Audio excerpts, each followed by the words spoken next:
All right, let's just drop right into it. Welcome to The Explainer. I want you to let the modern world fade away for a second, okay? Because we're heading straight into the grit and grace of the Great Plains in 1935. We're stepping right into the shoes of someone living through a literal environmental and economic catastrophe to see what daily survival actually demanded. Picture this. You're a migrant farmhand waking up, and the sky isn't blue. It's this bruised, suffocating purple. It's a rolling wall of topsoil that looks like the absolute end of the world. The air isn't clear. It's this thick soup of flying grit and static electricity.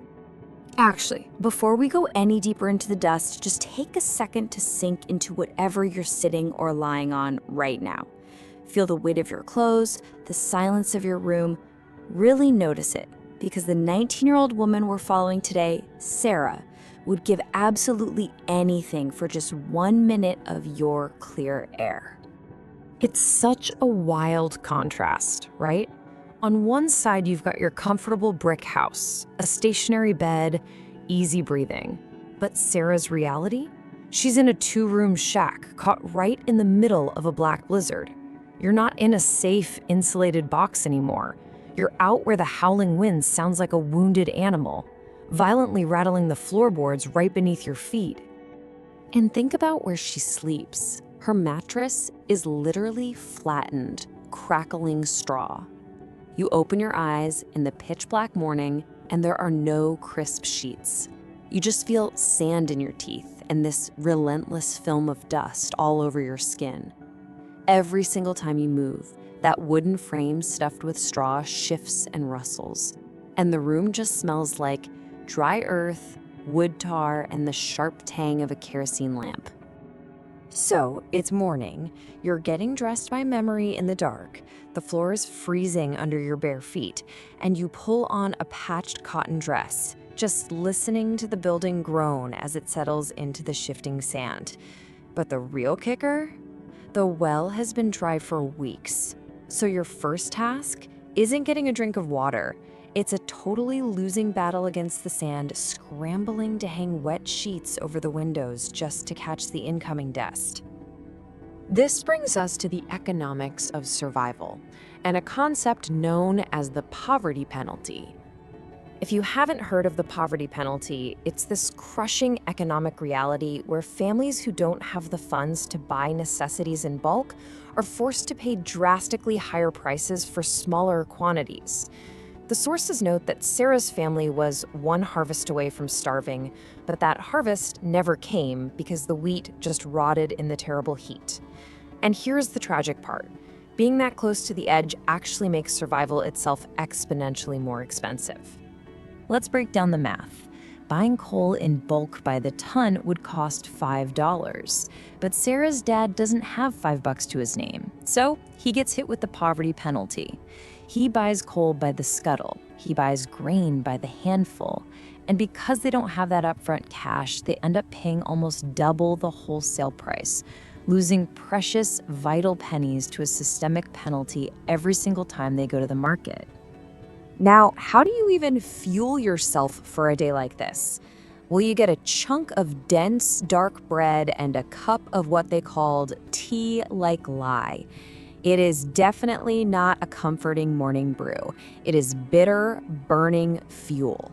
Before Sarah heads out to shovel heavy sand off the porch, she relies on this harsh breakfast just to get the backbone to stand upright. It was quite literally designed to suppress that raging, tearing hunger in your gut. Living this way leaves Sarah feeling, as she puts it, patchwork underneath. Kind of like her coarse cotton dress, right? It's been patched so many times it looks like a map of her family's struggle.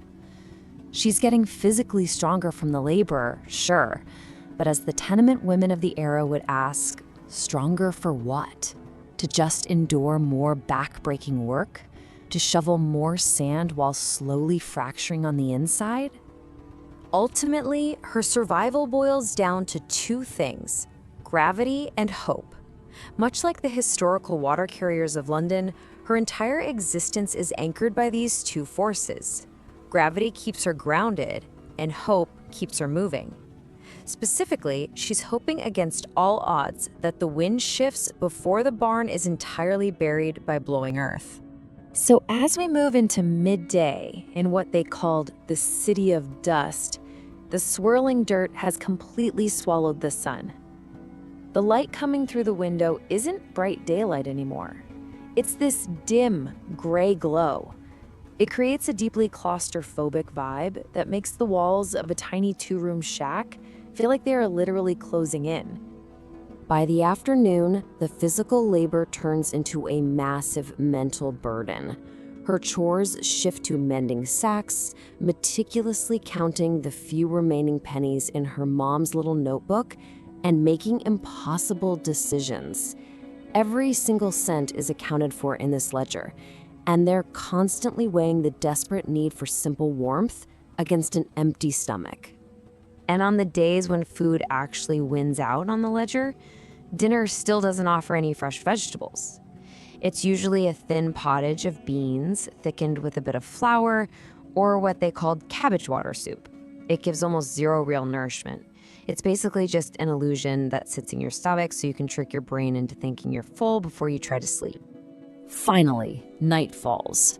As the sun sets, not that you could even see it through the smog, you crawl back onto that crackling straw pallet. But here's the thing. You are a survivor of the bad air.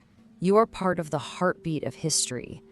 Even if the official records only remember the names of the banks that foreclosed on the land, you know the true price of every single loaf of bread and the heavy weight of every breath drawn in that dust. So as you sink into the quiet tonight, with your clear breath and your stationary bed, ask yourself, what unseen lives and struggles built the modern world that keeps you so safe? Let the imaginary sound of that howling wind fade away. Forget the grit in your teeth. Just think about how the historical poverty penalty and the immense grit of people like Sarah completely shaped the sheer comforts we take for granted today. Thanks for joining me on this explainer. I'll catch you next time.